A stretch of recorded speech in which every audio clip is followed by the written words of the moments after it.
Now I've got one more illustration. I think this is a good illustration of this. This is in Acts chapter 28. This is from the life of the Apostle Paul. Now the reason he was able to write about all these things that are so pointed and vitally important to us, and the reason he's got so much to say about it, he experienced quite a lot of opposition in his life. And here is a case where, this is chapter 28, I'm going to begin reading verse 1. The previous chapter, Paul experienced a shipwreck. Now, we have a lot of challenges in our lives. We have a lot of things we deal with. I've never been in a shipwreck, though. A shipwreck, you know, the boat was all, torn to pieces in the storm. And the people have survived. Paul went and prayed, and God was gracious to them, and he told them to stay on the ship and then hold on to the pieces, and they float up on the shore, and all the lives were saved.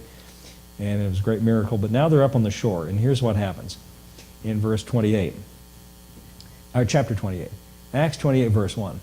And when they were escaped, they knew that the island was called Melita, and the barbarous people showed us no little kindness. And that means they were kind. No little kindness. They were kind. And they kindled a fire and received us every one because of the present rain, because of the cold. These people have been out in the ocean, it's cold and they're wet, and so the people built them a fire and were kind to them. Verse 3, and when Paul had gathered a bundle of sticks and laid them on the fire, there came a viper out of the heat and fastened on his hand.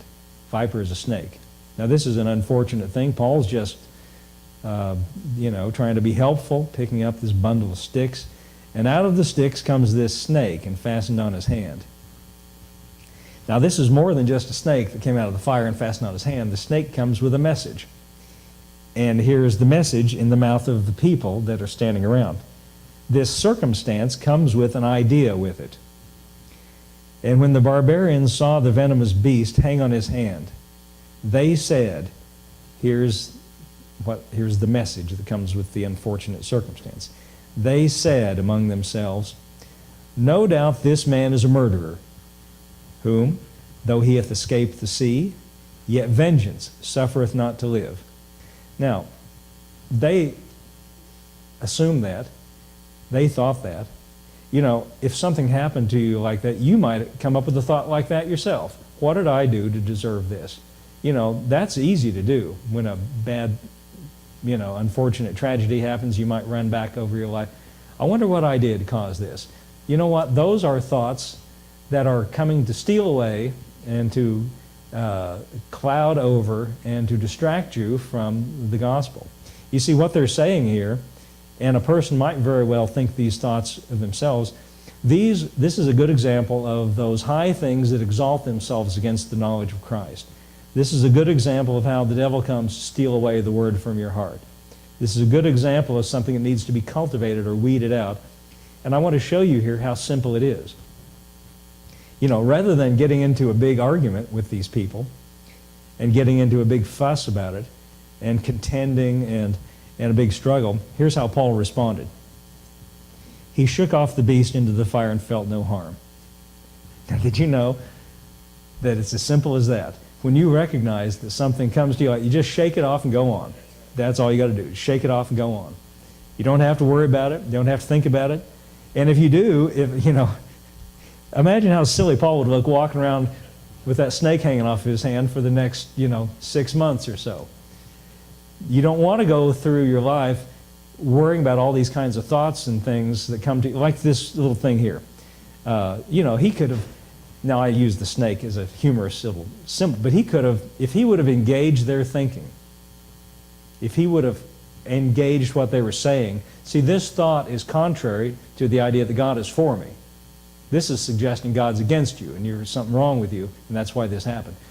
If he would have indulged that, that could have become an obsession in his mind and been a cloud over his relationship with God. But here's what Paul did, and here's what I recommend that you do when those kind of thoughts come to you that say God's mad, God's disappointed, God's upset, maybe I'm not quite right. Listen, the reason you're quite right with God has got nothing to do with you. It's all about Jesus. Yeah. Shake it off and go on. You don't have to analyze it. You don't have to figure it out. You don't have to parse it. You don't have to get in a struggle. Shake it off and go on. It's just that easy. That's what he did. He shook it off. Oh, and this is kind of funny. After he did that, now they've got another opinion, which also is not right. Howbeit they looked when he should have swollen and fallen down dead suddenly. That's what they're expecting. Isn't that great how bystanders always want the best for us?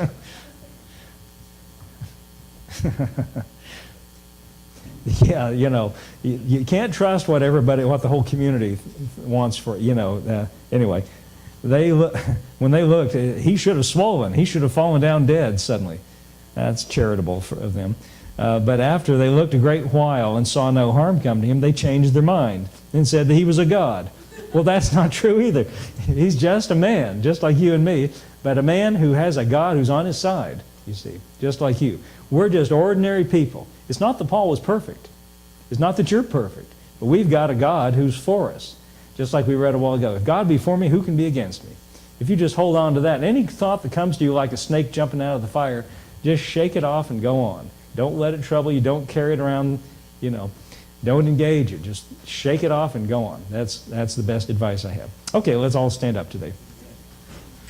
And let me just reiterate, before you forget, God is for you in your life. He's for you and He's not against you. And Paul said, if He's for us, what can be successful against us? Isn't that good news? So we just got to hang in there and see the end result.